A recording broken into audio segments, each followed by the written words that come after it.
house, and if any Indian tries to stop me, I'll blast him.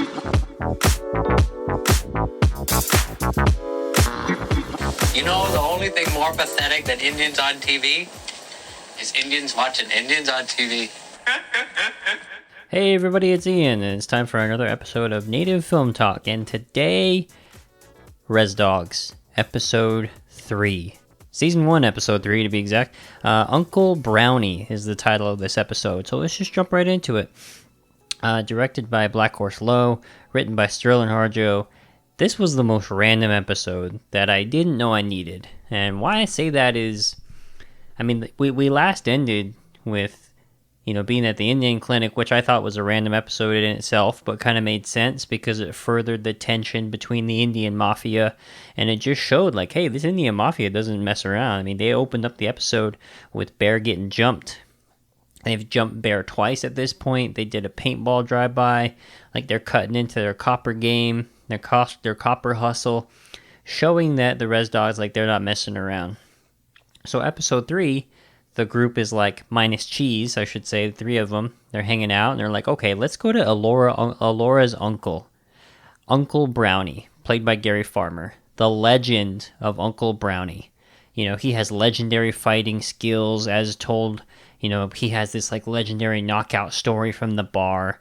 So real quick, I'm just going to talk about some of the episode moments real quick, and then I'll do a quick cast review, then we'll jump into the plot. But this episode, before we even get into it, it just had some great moments. Like Sonic's, your uncle watching nothing but like 80s and 90s movies, stashing his old weed. You know, I think this episode just shows too, it's like being Indian kids, being Native kids, you get some of your best stories from the uncle that you're not supposed to hang out with. And I freaking really enjoyed that from this episode. Self-critique, the past 2 episodes, I say I love too much. I'm trying to really stay away from that word this time because I don't want to say I loved 1,000 times in an episode. So I'm going to be very aware of my word choice for this episode. All right, so let's do a quick cast review. I'm not going to introduce the kids at this point. The 4, we're already well aware of who they are. But there are 2 new faces that are in this episode that I want to talk about. One, Gary fucking Farmer. I mean, this is Hall of Fame stuff for the Res Dogs to be bringing in Gary Farmer. We knew they were going to, if you were following at least the production and development of the show, you knew Gary Farmer was going to be in this. You knew Kiowa Gordon was going to be in this. You knew Wes Studi was going to be in this. And frankly, like Bobby Lee and Bill Burr, you kind of knew they were. But Gary Farmer and Wes Studi, good God, the fact that they're in this show shows, one, and this is done by natives. Like, this is kind of a tip of the cap to Indian country of just like, we're not sparing any expense, breaking out all the stops. We're bringing in legends for this fucking thing. This is like Mike Tyson, Holyfield kind of stuff. Like, this is amazing. Gary Farmer, does he even need an introduction? You know, his freaking Filbert, freaking Arnold Joseph, Smoke Signals, Powwow Highway, Dead Man, playing Nobody alongside Johnny Depp. I mean, Gary Farmer has like legendary roles in Indian country, and for him to be in this is just makes me freaking excited. And then Bobby Wilson. Bobby Wilson is in this as Jumbo. If you don't know who Bobby Wilson is, well, so Jumbo, the weed store employee, so he plays the clerk that they go see at the dispensary. If you don't know who Bobby Wilson is, first of all, he's freaking hilarious. He is probably, him and Dallas are my favorite 1491s. He's a member of the 1491s. You know, Ryan Redcorn, Migsy Pinsino, Dallas Goldtooth, Sterling Harjo, Bobby Wilson. And out of that group, my favorites are Dallas and Bobby easily. You know, Bobby has some of my favorite roles. He has some of my favorite roles in the 1491s, you know, from the Wolfpack audition. Just, you know, I think he's the most memorable because I've never seen like a native dude with tattoos on his neck before, with those 2 hatchets across his neck, and he's just such a memorable person. He's so like his comedy is so unique, and I love that he's a writer now, so he can portray that. He is a writer and an actor. He is acting in this episode. He did co-write episode 4 of Reservation Dogs, and he's a writer actor in Rutherford Falls as well. If you haven't seen that, I believe he's in episode 1. He's a casino employee, so it's great. You know, And like I said, he works in the dispensary that they later meet, and I'll talk about him a little bit later. But I just want to introduce those two characters before we jump into the plot. And the beginning of this episode was awesome because it opens with a couple of random white people, old white couple sitting in the vehicle, driving past a sign that says "Welcome to Okern, Oklahoma," and it's got a sign. The welcome to sign has like graffiti all over it saying "Land Back" on the front and back. And what's, fun fact, if you're a Friday Night Lights fan at all, that's Mrs. Saracen, the old woman sitting there. Freaking Matt Saracen's, I think it's his grandma. Is it his mom? God, I call myself a fan. I don't even remember. But yeah, that's Mrs. Saracen. Crazy old Saracen. But yeah, I mean, she's also the receptionist in Longmire, if you've seen Longmire. But anyway, this is a great interaction because it's something I've always wondered. Like, land back is just something that makes sense to Native people. But I've always wondered, like, what white people, non-Native people specifically, think of land back when they hear that. And of course, they're not going to research it. They're just going to see land back and jump to conclusions. And that's what I loved about this. There I go with love again.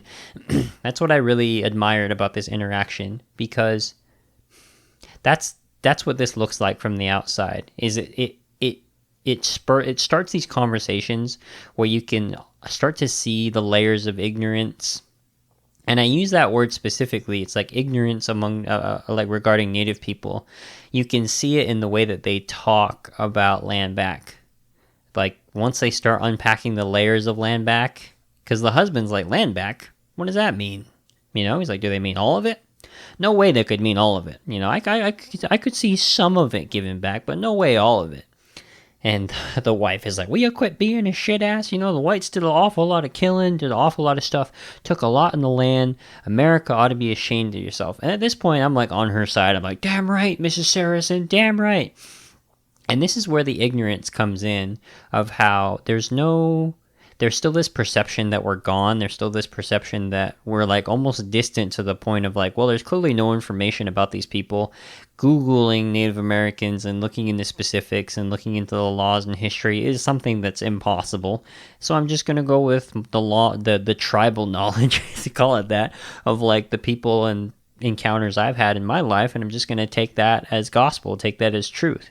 Because the husband, in reply to, in response to his wife saying, well, the whites did a lot of shit, they deserve the land back. He says, well, they got the casinos. I hear they get paid $1,000 a month just to be an Indian.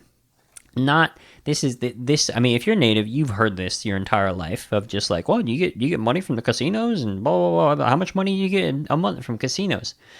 To be Indian, to even like not even make it specific to a tribe, to a nation. Okay, so to clear the air, if you're non-Native, not all Native nations participate in gaming, and every Native nation participates in a different level of gaming. There's different classes of casinos, and the higher a class you go, I mean, you can offer just like a slot, you can have just like basically a big, circus-looking tent that's a hard structure you can get in, you can just pack slots into it. Maybe that's all your state, your jurisdiction is allowed, just to put slot machines there. And maybe you have a big tribe, and so there's a lot of members. You can't disperse that money to everybody, so you decide, hey, we're just going to give it to the community. We're going to use this revenue stream as a way to infuse money into our local economy, into our government, into our infrastructure, to really just give ourselves an opportunity to provide better resources to the community. There are extreme instances, like Mohegan Sun, Foxwoods, where you have multi-billion dollars in revenue coming into your locations because they're centrally located to like between Boston and New York, and so they don't have to go all the way to Atlantic City anymore, or they have like a prime location between Boston and New York, where you attract like major things like boxing. You have like massive casinos where people travel all over the world just to come to your casino. And your tribal enrollment is, less than 1,000, 2,000 roughly. So every single member is going to get a substantial amount of money, along with yes, we want to provide adequate resources for our members.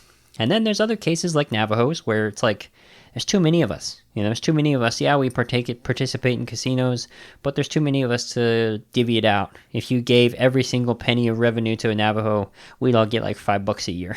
because there's too many of us. And also, there are just some natives that don't participate. Like, some native nations are like, we don't participate in casinos. It's not something we're done. You know, my tribe did that forever. For the longest time, we kept voting it down every time it was up against tribal council. So it's not across the board. Not everybody gets money. Not everybody gets money on a certain interval. And I don't know where this like $1,000 a month idea came from, but I've heard that shit my entire life. And, you know, back to the show, what's funny is at this point, Mrs. Saracen, I was on her side, and she gets really, like, snippy. She's like, you know, I'm part Indian. And, you know, what you're saying is real hurtful, basically. And her husband's like, yeah, and I'm part millionaire.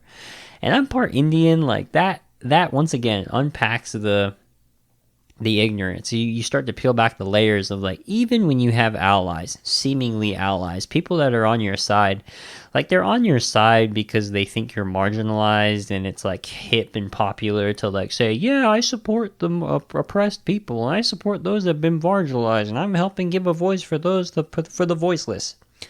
Because it's like the right thing to do, or seemingly the right thing to do, and you jump on that because you think it's the right thing to do, but you don't come from a place of knowledge. You don't come from a place of like really looking into the issue. And I think that's what's dangerous sometimes about some of the allies that we accept into our circles, is like some of these people might say some shit like, yeah, I'm part Indian, or my great-great-grandma was a Cherokee princess, that kind of crap. You know, it's so convenient to like throw in the, oh, I'm part Indian. It's like, really, you're not offended, you know, by a mascot and you want to defend it, but that's when you throw in the, well, I'm part Indian, I don't find it offensive, blah blah blah.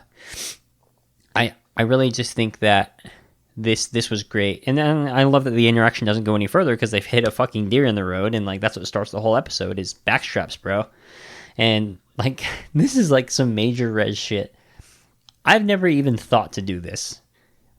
Because we see Alora, Bear, and Willie Jack roll up in the car after these people hit it, and I love that they're like, some fucking white people probably hit this damn deer. And it's a little bit like natives don't want to waste shit, so for them they're just like, hey, like here, like fucking backstraps, we can take this and cut out the meat and have some backstraps tonight. But I would never do this. Like I know enough about meat, I'm just like, spoilage, why would you do this? Who knows how long this has been? I mean, I guess you can know by it's not swollen yet. You can probably tell it's not like it's not swollen yet. It does swell in the car after they put it in. But we know, like in later episodes, Willie Jack hunts. How did she not know? Like, we gotta gut this fucking thing, otherwise it's gonna swell. But I don't know. I think it's one of those things that it just like proves like kids. These are just kids. Like they know the culture, they know the traditions when they're around their parents, but it's not infused. It's not ingrained in a way that you're like, oh, we need to cut the guts out before you make this thing happen. So I love this. There's no explanation like where Cheese is. They just like are like, Cheese is somewhere else. And you know, later on, Cheese has his ride along with Bear, so he might in tandem be riding along with Bear. I'm sorry, Bear. He might be riding along with Big in his squad car at this time. But this episode starts off with, you know, the three with the deer in the back, but they're driving around like, hey, we're getting jumped by the Indian mafia, and we need to learn how to defend ourselves. So then we learn about the legend of Uncle Brownie. You know, legend has it he has knocked out 10 guys in a bar in one night. And since Bear's getting jumped, they clearly need to learn how to fight and defend themselves. What's awesome is Uncle Brownie, Gary Farmer, they flash back to him in a bar. And this is probably like late 80s, early 90s, based on the hair. And I'm going to talk about the hair for a second. But in a little bit. But he's like knocking fools out left and right. He's got one punch power. Like everyone's getting dropped with one punch. And what's cool is, friend of the show, previously interviewed, one of the people that gets knocked out is Riker. Riker Six Killer. We interviewed him here on this show, you know, a few episodes back, and he's one of the guys that gets knocked out. So if you want to go watch that, I believe he's the 5th guy that gets knocked out in the video. But he also makes an episode, Riker, in episode 6, when Willie Jack daydreams about being an MMA fighter, you know, and she flips him over her shoulder. I think that was pretty awesome. But what's hilarious too is what kicks off this tirade of Uncle Brownie like deciding to bust the bottle over somebody's head and start punching everybody out is and I didn't catch this on my first time watching it through, but then the guy sitting next to Uncle Brownie, real inaudibly, you can barely hear it, is just Yada Lashache, which basically means like, I don't know, Yada La's kind of like God damn it, or like it's kind of a curse. I mean, it's a curse word, but I don't really know exactly what it means. But you say it in a way it's just like the only way I can equate it to is like God damn it or damn it kind of thing, like. And so Yada Lashache, and Shache is like your mom's. Shache's your mom's dad, and so I think that was just your paternal grandpa. And so I like that made me laugh so hard once I finally heard it. Yada Lashache, and he grabs the freaking beer bottle, smashes it overhead, and then starts knocking the fools out. So this is where I'm going to talk about the hair. Uncle Brownie's hair in this flashback. Why did all of our uncles have this fucking hair? Like every single house I've ever gone to, my grandma's house, my older auntie's house, whatever. If your uncle was like coming of age or of age, like really teens to 30s from in the 80s or 90s, they have that like first season of Full House John Stamos hair. Like every damn uncle had that same exact hair with the big glasses with the rim or with the like wire connecting the bridge over the two. Like who popularized that? You know, they like your uncle's hair either looked like Tom Petty or like a young George Clooney. And I just that the hair was a piece that I didn't know I needed. And that made me like happy, frankly, that we all had that shared experience, because I saw the memes, I saw like Twitter reshares, I saw Instagram reshares of just like people talking about his hair and like how every single one of their uncles had that. And I didn't know I needed that, but it was freaking, it's freaking awesome to see. And so the kids make it to Brownie's place, and this is where it gets interesting. This is evident that this was an all-native writer's room. I mean, we all knew that, but there's so much stuff in this episode that I didn't know you could do, if that makes sense. Like, I didn't know you could make a joke in the way that they make jokes in this episode. Because when they roll up to Uncle Brownie's house, Willie Jack, actually we learn before they roll up there, is Willie Jack has a hookup, who's her aunt, who was played by Kim Guerrero, who's Seinfeld's girlfriend. Her aunt, and I'll talk more about her once we get to her episode with her phallic beating, but Willie Jack has a piece of Jackie's hair. So Jackie is a part of the Indian mafia. She's kind of the one that has blonde hair or dyed blonde hair. And she goes to her aunt who cuts their hair and like gives her some cash and puts some of her hair in a plastic bag because she wants to do a curse on her. And I didn't know I needed that specific thing, but that through line through this episode of talking about putting a curse on somebody because of their hair, there's so much superstition in our communities about like what to do with your fingernails, your hair, because someone might be out to do shit to you. It's because of this. It's because of this exact thing. And I think that's so awesome that they brought that in. And I love that like the kids just know that you're supposed to do that. Like, that's what you do with hair and nails and shit, or like things that people own, but you don't know exactly how to do it yourself. It's just like legend. I think that speaks to the culture loss and this like limbo that we're in currently, where it's like you know enough about the old ways, but you actually don't know the old ways. So you're like stuck in this limbo, and it's really a testament to modern day representation of where we are, and we're all at different levels of that. And so when they finally pull it up to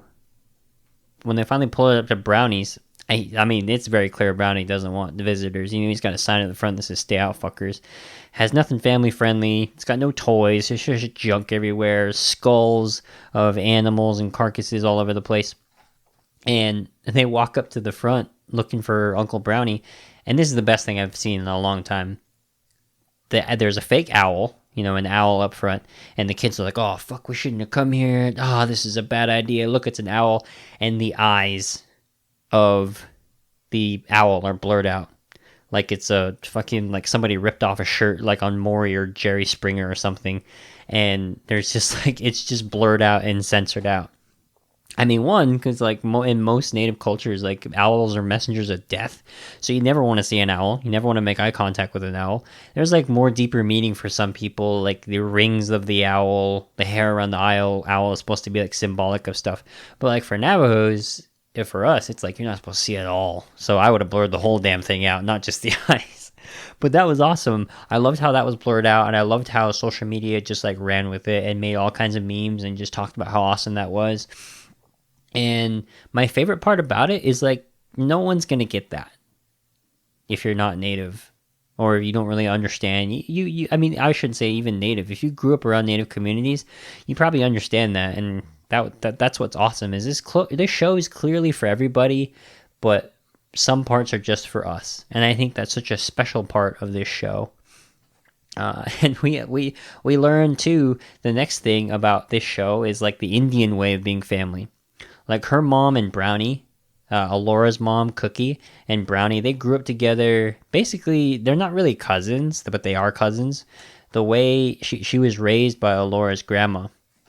And so just by virtue of being raised in the same home as Cookie, as Alora's mom, they just became brother and sister, because that's what Indians do. We don't blur the lines. We don't say like, oh yeah, well, he's a stepson, or he's a stepbrother, or we're just watching him for a little bit. That's Brownie and these are my kids. Like, no, after a while, like you take them in as kin. These are family. This is a beautiful representation of our kinship system. Because Cookie didn't say like, oh, Brownie stayed with us for a while and that's how you know him. He's like, no, hey, Brownie, this is your uncle. This is my brother.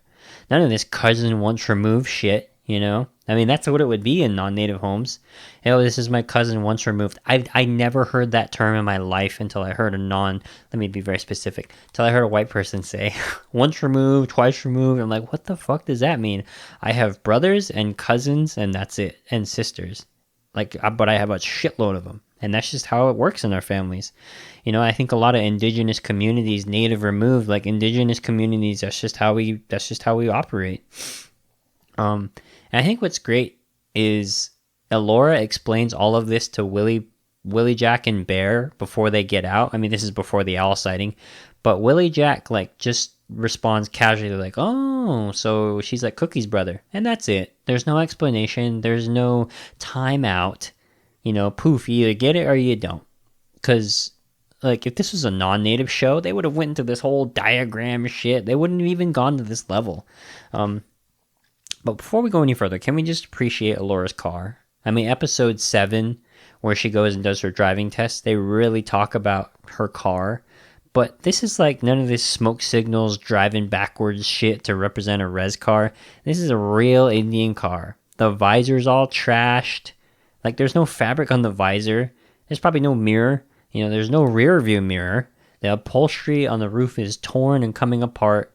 And frankly, I would be surprised if, like, there's baling wire holding up the exhaust under the car.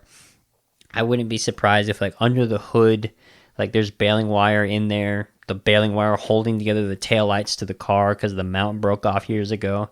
Like, that's a real Indian car. This is not, like, driving backwards, cackling down the highway kind of thing. Which I've never seen. I've never seen a vehicle like that, smoke signals. Calling you out, smoke signals. So they finally get to Brownie. They see him. He's out digging holes. He's trying to find his stash weed. And Brownie's got, like, skulls all over the place. So then Willie Jack's like, what the fuck? Is he a shapeshifter? Like, why has he got all these fucking skulls everywhere? And so when they finally get there, and Elora's like, hey, uncle, it's me, Elora Dannon. It's your niece. And fucking Gary Farmer's like, and I'm Mad Mardigan from fucking Willow. I think that was hilarious. But what's great acting, to me, it was great acting right here. Because this odd interaction, I've had this before. Where it's like, I haven't seen this person in like 5 years. Maybe even 10 years. I don't even know if they know who I am. Or if they remember who I am. But my entire life, I've always just seen them from afar, and my mom's like, that's your uncle. That's your aunt. That's your cousin. And I don't know if they know they have that same role, if that makes sense. So when I see them, and I finally have an opportunity one-on-one to be like, hey, instead of just saying their name, you're like, hey, cousin, hey, uncle, hey, auntie. The way, the apprehension in her voice is something that only can be mimicked by someone who understands that relationship, that awkwardness of like, are they actually going to acknowledge them being my uncle? And of course he does. I mean, he jokes about being Mad Mardigan from Willow, freaking Val Kilmer's character, but he acknowledges it. He's like, yeah, I remember your cookies, daughter, and there you go. And Willie Jack jumps in and just like, are you a shapeshifter? Because of all those fucking skulls everywhere. And the disgust on Uncle Brownie's face is magic. He's just like, the fuck you say? And he like spits on the floor. And then they turn into a spitting match. Like, because that's some harsh shit. You don't go wishing that upon someone. You don't just go accusing people of being a shapeshifter. You don't know what kind of energy you're bringing to yourself or bringing on other people. So he acts accordingly. And that's awesome. Non-native shows would completely miss the mark on all of this. And I think that's what's beautiful about this. Brownie thinks they want money. He's like, oh, I don't have any money, so you guys can see yourselves out. He finally finds his weed. And he forgets that he even like chased the kids off. He like celebrates, and then they go in. Then the next scene is them, and they're in this house. And so, let me take a time out in this room. I have an uncle that's like 11 years older than me. Not like, he is 11 years older than me, and he was like my older brother. Even though I don't have any older brothers, but he was like my older brother, and his room was a lot like this, where just dirty posters on the wall, like VHS tapes all over, stuff from his childhood that he just kept forever. And so I wish I could take a tour of Uncle Brownie's house, because there was so much detail that I couldn't see, because Hulu's all fucked up. Every time you pause, the screen gets like all black and dark, and I'm like, damn it, I want to see what all those VHS tapes are. But it's like this uncle, I also know other uncles like this who are like 40, 50, 60 years old that never had kids, or their kids are gone, or the worst, they have like kids they just never took care of. And they just like lived on their own, like never grew up, trapped in time. Like, you look at Uncle Brownie's wall, he's got a Thing poster on his wall. He has a Heather Thomas poster on the wall. And he's got like VHS tapes stacked on top of his TV, even though it's supposed to be 2020. So funny story about that Heather Thomas poster. I had no idea who that was. Like, I know Farrah Fawcett, Linda Carter, because she was Wonder Woman, Kelly LeBrock from Weird Science, and that's about it from those like posters. So unless it's those people, I have no idea who these people are. So like, my Google search history is shit now, because I literally Googled 80s poster girls. It felt like such a creepster. Thankfully, this was a super popular poster, and it was like one of the first ones that came up. So now I know, Heather Thomas. I think another way to do it is I should have just called my uncle and be like, hey uncle, who is that? And he would have been like, oh bro, it's Heather Thomas. This room though, it's got like, it's so close to my uncle's room, where you have like cutouts of like Sports Illustrated players like posted on the walls, taped all over, Scotch tape all over the place, 80s cutout girls like posted on the ceilings, VHS tapes all over the place. Brownie's got like stack of old Penthouse magazines randomly. And I even spotted a Rock'em Sock'em Robots like Street Fighter edition with Ryu and Guile. Epic freaking toy. There's empty like Sonic containers all over the place. I fucking love it. And this is what's freaking cool too about this is Willie Jack is just like, what is Willie Jack? I've never met anybody outside of my hometown that says Sonics. When he's just like, I don't get out much, I just go and do my runs, and he's like, clearly like Sonics. And Sonics is like said so many times in this episode, but I'm from Tuba City. I legit thought Sonics was just a thing in my town, because we got Sonic in high school. We never had Sonic in my high school. And frankly, I only had Sonic like once in my life up to that point with like my dad. And when Sonic came to town, it was the biggest shit in the world. For like a year, the line like went into the street, and everybody in high school, everyone in my community called it Sonics, and I'm just like, can people not read the damn sign? But Sonics till the day we die.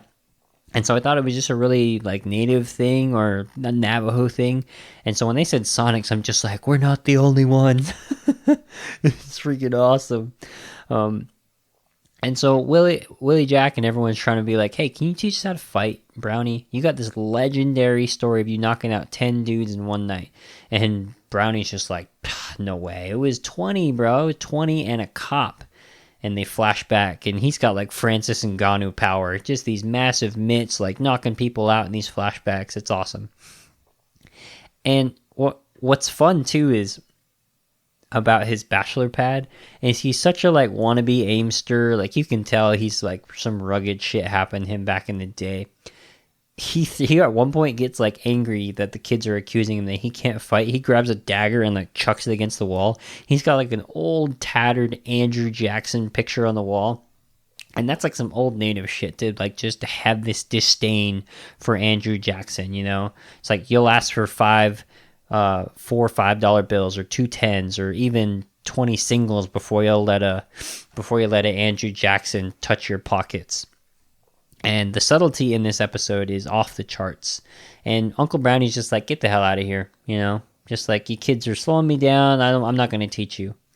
And what's great too is, as difficult as Uncle Brownie has been, he's got, and all the old stuff he has, some of the old stuff he did keep was like pictures of Cookie, his sister. And Laura sees that and is like, that's my mom, right? And she tries to get Brownie to like tell a little bit about her mom, but he's just like, no, I can't. It's like, if I do, I'm going to cry. You know, it's not like I don't want to talk about her, but it's just too painful to. And so before the kids leave, you know, you can tell Brownie's just like, man, I don't know. Maybe I should just see him and hang out with them, see what they're all about. So he like eventually says like, all right, you help me sell my weed and give me $30. I'll teach you guys how to fight. Kids agree. They're like, yeah, that's awesome. And at this point, the elk's like fucking swollen in the trunk. He's just like, I'm not going to get in that vehicle. You know, you got to gut it. You got to do this. You got to do that. And he's just like, fine, whatever. You know, kids, slow you down. Let's just go fucking sell this weed.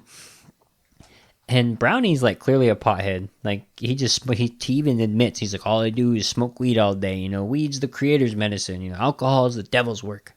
And I never heard it explained that way, like in the Indian way anyway. But like natives have been smoking all kinds of stuff that like elevated the mind, took our minds and spirits to different places.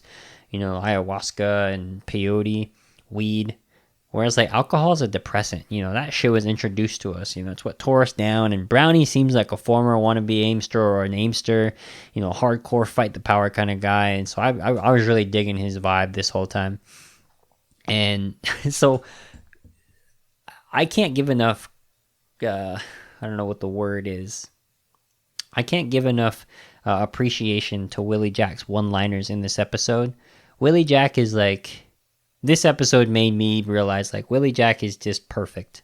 Because, and you know, Bear's like, hey, you gonna teach us how to fight or what? You know, and Laura's like, hey, you know, we brought you here to teach us how to fight. Are you gonna teach us how to fight?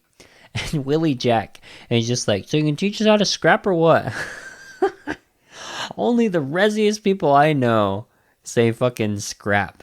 They don't say fight. You can teach us how to scrap or what? And I just, that once again, the subtlety. And the group rolls up to a house where like a few native dudes, you know, they're trying to make their rounds around town to like sell some weed. Nobody wants it. Because at this point, weed's advanced. You know, now you have freaking botanists like making different strains of weed, and you have all kinds of stuff. You got like Pineapple Express shit, you know, happening now, and you have all different types of way to consume weed. It's like an industry now. It's not like it's not just planting it and growing it in your closet or in your backyard secretly like it used to be, like back in Brownie's day. So nobody wants his ditch weed. And everyone's like alluding to the dispensary of just like, I don't need your trash weed, bro. Like I got the dispensary. I'm gonna go there. And so they're driving around town, and Brownie this whole time's like giving them lessons, Mr. Miyagi, you know, lessons, training them while giving them other stuff to do, you know, Miyagi-Do karate mixed with Cobra Kai stuff, because he's like strike first at the same time. And he's like filling these kids with his theories, you know, but also trying to sell these weed. And he's so flabbergasted, you know, he's been like growing his own weed forever. He's just like, why do people not want my weed? You know, I live off the land. I grow my own weed. I live off the land. And Willie Jack, once again with the one-liners, yeah, and Sonics. And the memes that came out from that line were fucking gold. And so eventually they tell Brownie, like, hey, just go give it a try. Just go see what this dispensary is all about. Prove to you that you're old ditchweed, like, it's old news, man. We're beyond that. And here's where we meet Bobby Wilson. He's working at the front desk, and Bobby's like, okay, I'm gonna try your weed out. Maybe I can move it. And he tries it, and this shit's awful. I love the way he takes it and coughs, and he just is like, this shit's harsh, man. It's antique weed. Weed's so much better today. This shit's awful. I can't move this. And Willie Jack like eggs on Bobby's character. Hey, you should get Uncle High too. Show him when he's missing fog. I love Willie Jack. And so like Brownie's given modern weed, and he gets high as fuck. And Bobby Wilson brings out some of his freaking 1491's like old characters while he's like smoking and exhaling the weed from the bong. Bobby's like, hey, in a good way, like waving his hands around and chanting. And Brownie gets high as fuck. So where do they go when you got the munchies and you're Uncle Brownie? You go to fucking Sonic's, bro. So when they go there, on their way to Sonic, Uncle Brownie's given Jackie's hair that Willie Jack has been stashing. And this is a great interaction because he gives them because first they ask they ask Uncle Brownie, like, hey, do you know how to do a curse? You know how to curse somebody? And he's like, curse someone? Yeah, that's easy. And at that point, Willie Jack like throws that bag of hair at him. He's like, well, hook it up then. And he's just like, what the fuck is this? He's like, you can't, his exact words, you can't just be taking people's hair. You know that bad luck medicine can turn back on you tenfold. Don't be messing with bad luck medicine. So there's a lot of real Indian wisdom here. And for some people that aren't connected to their community, that just know about this shit, like this is a little bit of education, which is nice too, because for me, like I know this because I'm fortunate to be, Navajos are fortunate to be where they are with their culture. Other natives aren't so much, because everyone's in a different reconnection area, and everyone's had a different impact from their shit with their own communities. So they're dropping some real native knowledge here that some of it's just universal. It's like Brownie knows, like, for real, this shit is bad to mess with. But also, you need to face your problems head on. That's what he's trying to, like, Miyagi these kids and teach them this shit. That you just can't hit a button and wish stuff upon your enemies without consequence. Like, that's not what natives do. That's not the Indian way. That's what cowards do. That's the way bad medicine is not supposed to be messed with. That's why, like, bad medicine always takes more than it gives. That's why only the most fucked up people deal with that stuff. Don't be wishing that kind of shit on people. You're going to bring that upon yourself, which is so fucking true. That's why you don't talk about bad stuff happening to people, or it'll come back to you. That's why you don't wish stuff bad on people. It's going to come back to you. That superstition and like taboo culture in native communities, it's universal, and it's captured great in this. And what's awesome is there's no explanations. It's just life. Like something the writers and directors in a round table, aside from this, did an interview, and they were like, the beauty of having an all-native writer's room is there's so much that didn't need to be explained. And this small interaction, yeah, it was funny, and it was humorous, but there's so much that would never be captured by non-natives. And that's what I loved most about this episode, is Sonic's, talking about bad medicine, talking about the consequences of like trying to wish bad on people and what that could potentially do to you. And so after this, they eventually go and get some Sonics. Kids are fed up at this point. They're just like, we're just carrying this fucking old man around. He's just dicking us around. We're not learning how to fight. And you're like, man, he's got nothing to teach us. This is bullshit. We got to go home. And Brownie's like, hey, the deal was you guys help me sell my weed. That's what we're going to do. You're not going home. And Bear's like, the deal was you were going to train us how to fight. And Brownie, verbatim, well, I have been training you. That's how indigenous people teach. We ain't like white people. You just get a book and you're supposed to remember something. You listen. You learn. A warrior has to take a beating sometimes. That's how he gets stronger, It's all about getting back up again. Then Brownie's like Miyagi, he's like Miyagi's bear. Because he's sitting in the front passenger seat and chucks his elbow backwards, and then freaking Bear catches it. He's like, see, there you go. I'm teaching you to be a warrior by being a warrior. And that's why he said no curses. That's a shortcut, and it teaches you nothing. And so after they finish their Sonics, he's just like, hey, we got one last place to try that where some old schools that will appreciate my weed. They go to Old Monkey's Bar, where the legend of Brownie's knockout, his 20 knockout and one cop night happened. So they go there, and everyone's shocked. Everyone's like, hey, asshole, you're bold for showing your face here again. You knocked out my nephew. You knocked out me. You sent me to the hospital. You got a lot of nerve showing your face here. And eventually, Brownie comes to terms with it. He apologizes for what he did. He's like, hey, you know what? I was fucked up back in the day. And, it's clear that that's why he was embarrassed. That's why he became a recluse. He did some shit under the influence, under meth, under alcohol that he just regrets. And so that's why he's a recluse. Didn't want to show his face. He protected himself from himself by just getting away. And so he comes to terms with it, apologizes. And he's like, hey, I can't offer a lot. Tries to offer his ditch weed. Everyone's like, we got the dispensary, man. Nobody wants this shit. He's like, fine. We got a deer that's swelling in the back. How about some back straps and some rounds of beers? Let's do that. So everyone's like, fuck yeah, you know what? We can break bread over that. We can make amends with some back straps and beers. And what's great is when they go outside to pull that fucking deer out, it was a great surprise scene for me. It was a very slapstick comedy thing where they try to all pull, grab a leg, everyone give it hell, and they pull, and the fucking deer gut just busts open, gets blood over everyone. And that was a surprise to me, because this was a very serious part of the movie where the serious part of the show, starting to wind down, end of the episode. Surprised the hell out of me. And at this point, Alora is just feeling guilty of just Uncle, you'd still be at your house right now. If it wasn't for us, you'd still be at home. And Brownie really connects to her right here as he's wiping the dry, that blood and shit off his face. He's just exactly, I would still have been home. Bear was right. I'm ashamed to show my face. You look like a ghost. She'd always call me brother, even though I wasn't her blood brother. Just like how you call me uncle. That's real family. Talking about Cookie. And Brownie thanks Alora for getting him out of the house. And he's just like, hey, this is a good thing. Yeah, we had some fucked up things happen to us, but it's a good thing. You're helping me out. We're reconnecting.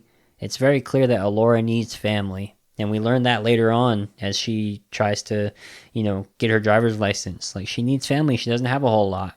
All of her family and close friends are gone. And so this is great. So before we cut to the credits, Willie Jack is sitting at the bar, basically fiddling with that bag of hair. Of Jackie's hair, and the white guy at the bar is like, what the hell's that? Willie Jack's like, hair of my enemies. Tried to get my uncle to put a curse on him, but he says I shouldn't do that. And he's like, here, let me see that.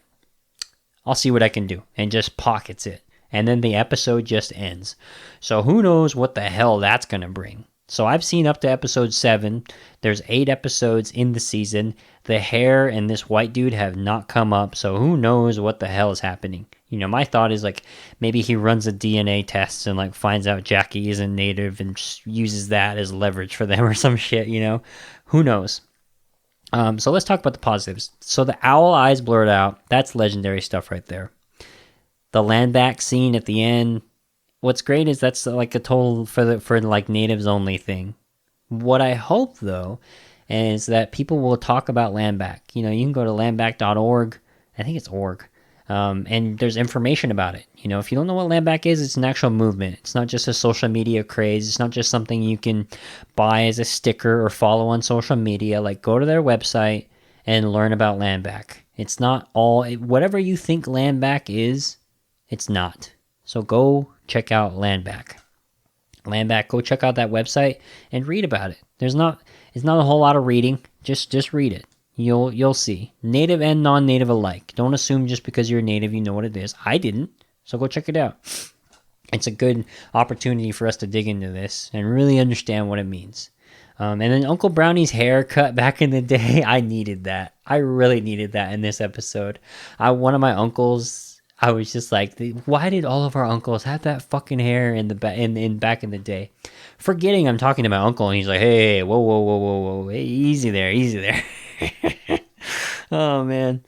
Sonics, once again, didn't know I needed that. That's such a subtle piece of our community that I'm just like, man, I love that. I think what this show is doing is making us realize there's so many similarities between our reses. I think this should help us come together, find more common ground, and come together in solidarity, come together in like common causes to help each other out. This show is really bringing people together. Despite the criticism, despite some of the controversy with the show, overall, this show is really bringing us natives together. More so than Rutherford Falls did, way more than Resident Aliens did, and I think that's what's awesome. My favorite positive of this episode is the adoption of the family members into our communities. I mentioned earlier in the show, I have so many aunts, uncles, grandmas, grandpas, cousins that I call by that name, but if I forget how I'm related to them, I'll go ask my mom. I'm just like, how am I related to that person again? Like, how are they my uncle again? I learn stuff like that when my mom's like, well, they were going through a rough patch. They have alcoholic parents. Their parents died early. Because of boarding school, they ran off or they passed away early. They, jail time, suicide, sudden death, or the family was just having a hard time because way back in the day that happened. You hit some hard times. You had to do what you had to do. Hey, can you watch my kid for a while? And you just took him in as family. But you don't treat him different. And I think that's what the great thing is. You don't foster them and expect money from the government. You just take them in as though you were family. No one in Indian community is like, okay, these are all my kids and that's Brownie. It's like, no, these are all my kids. And just like Cookie didn't say, those are my siblings and that's Brownie. He's just staying with us. Like how we've seen in like most movies and most representation of like foster kids and like taking in kids that, need help. It's like, no, Brownie's my brother. Even with her kids, like, hey, that's your uncle. Even though your clans are different, even though your clans don't represent that you're a brother, I think that's what's different about this is like normally like relationships through kinships or like through clans or through community. Like this is relations. This is like relations. This is what we mean by like relationship stuff. It's like kinship. This is kinship. It's beautiful. That's real world representation right there. That's being native. And what I like about this is on res, off res, doesn't fucking matter. Like who your parents are, who are your parents, who are your grandparents, what tells a lot about where you come from, and who raised you tells people a lot about who you are. And that's the most important thing about that stuff is like it's important to carry that on and carry that forward. And we need to keep doing that. And, regardless of what we do with our culture, like that's a piece that we can't let go of forever. I mean, we cannot let that go. That's such a beautiful part of being native. And it's captured beautifully in this episode in such a very, subtle way that's written like it doesn't seem like a big deal. But for me, I saw that and I'm like, man, I love that. So let's go to the negatives. This is not a negative on the show. This is a negative on what's going to happen after the show. My fear is because, and this is looking forward to having seen 7 episodes. I'm talking like about the 3rd, but I really am like looking forward to future seasons of this show. I'm just so worried about theft and stealing, the attempt to recreate the lightning in the bottle that you see by non-native people, non-native showrunners. Because as time goes on, as Rutherford Falls improves and gets more seasons and gets more viewership and Reservation Dogs gets more seasons and stuff, it's going to be easier to hire non-natives and not do the work and not trust them and just going to be like, oh, owl eyes blurred out. Let's copy that. Cursing, using bad medicine through using people's hair. Let's take a little bit of that. Calling people shapeshifter. Let's use that. Talking about kinship system. Let's use a little bit of that. And like bastardizing our culture. Because anytime the industry sees something that's attracting new eyes and is gaining as much social media attraction as Reservation Dogs is, they see dollar signs. They see opportunity to take some of that viewership for themselves and use that for profit. And I'm really worried that they're going to try to ride this wave and take some of the shit that they're seeing. Instead of doing what you're supposed to do, what Sterling and Taika are doing, which is elevating Native voices by using Native people, indigenous people to write and create, and people are going to try to take the shortcut and just poach. So let's go to the final thoughts. First off, this is a Native fucking show. I mean, proof is in the pudding. You bring Gary fucking Farmer in for this role. Like, that man is a living legend in Indian country. So when I saw him in this episode, I flipped out. You know, I was grinning from ear to ear. And what's awesome is I know the showrunners knew that natives would be excited about that. You know, non-natives like, oh, that was fun. That guy from Dead Man with Johnny Depp, you remember him? Yeah, I remember him. But natives were like, that's Filbert. That's Arnold Joseph. Oh my God. That's awesome. Meshing the old with the new. It's perfect. And I'm excited, you know, Wes Studi's in this fucking show, Kyle Gordon, like, there's legends all over the place. Saul McLarnon, it's great. Meshing the old with the new. And that's what I wanted. You know, if you've listened to this show for any period of time, you know, I've talked about the frustration that I have with when I just see the same people over and over. And now with Reservation Dogs, we're getting new faces. I mean, if you're familiar with Devery Jacobs, she's not really a new face, but for most viewers, even native viewers, they're just like, these are all new faces, and they're mixing the old with the new, and I fucking love it. Final thoughts about the subtlety in this, like Sonic's blurring out owl eyes, shapeshifter accusations, using hair to curse people, legendary drunk uncle stories. Like, this is all part of the native experience. You know, you'd never get close to that without the non-native writers. And I think this show just makes me so happy that this show exists. I watched this episode like 3 or 4 times in preparation for this episode, and I'm just blown away that this show is even happening. I'm like, how are we this lucky to get this show? It's freaking awesome. And I think about everything else, it feels like table scraps, you know? It's just like Longmire, I was excited a little bit about the native representation because I'm like, hey, this is close, you know? Like, non-native writers have a trouble getting reality right, you know, let alone making jokes about it. And that's what this show does. It gets reality right, but also makes fun of our current reality. And that's next level. We've never seen that before. None of this like Longmire, you know, I got an OIT for you. What's an OIT? An old Indian trick. I think about that joke now and I'm just like, God, that's terrible, you know? And so final thoughts about the show so far. When I had just seen episode 3, I was like, where is this show going? Feels kind of random. But now, you know, like I said, having gone through 7 episodes, knowing that Bear, Alora, Cheese, and Willie Jack are all getting their own episodes moving forward, I'm like, this is awesome. You know, they're world building. They're setting it up, knowing they're going to get a season 2. And that's what I really enjoy about this. Is like this. There's no mindset of scarcity with this group. Like, they know what they have on their hands. They know that they're going to get more opportunity. Like, they're building the runway. They're not thinking like, oh, we got to cram everything we have to in this one season because this is all we got. And I really appreciate that about this show. This is just representative of today, and they're taking the time to set the stage and show and build the world. They're taking the time to build the world like we've never seen before. And it's fucking awesome, you know? It's just like showing where these kids fit into the community, more about the community and less about the kids, because we're going to learn more about the kids in the next 4 episodes, and it's awesome. So let's talk a little bit about episode 4, because I'm not going to lie, it's going to be a little messy. If you have not seen any of the controversy, criticism around episode 4, I encourage you to go to Twitter. Just type in, even just go to your Google search bar, just type in Reservation Dogs anti-black, and you'll see a ton of criticism. And I'm going to be honest, I think most of it is fair critique. Just real quick, some of it I think comes from a place of not understanding Native communities. And there are people, even natives, that just don't fully get it. And not to be coming from a place of like, you know, saying I know more than others, but I really think that there's just I've seen so many comments of like, this is why I haven't watched the show yet.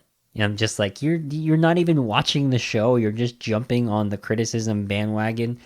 But I think I will say this, regardless of what you think of the critics of the show or the critique of the show, anti-blackness in our communities is absolutely real. And if you're denying that, if you even think there's a shadow of a doubt with that, like you're kidding yourself, or you don't understand Native communities, because it's real. And the next episode, I'm going to have a little bit of a tough conversation, but it's something that we do not need to avoid. Anti-blackness in our communities. Something that this show is doing is it's revealing anti-blackness in our communities. It's talking about youth suicide. It's talking about culture loss, language loss, etc., while giving a humorous spin. And I'll discuss that a little bit at the start of next episode, but I'm just going to end with this. Representation has damaged our perception of what we see and how we see ourselves. That needs to be addressed if we want to address any of the things I mentioned before. Otherwise, we're just going to be attacking the symptom, and not the disease. And it should be fun. All right, everybody. Talk to you later.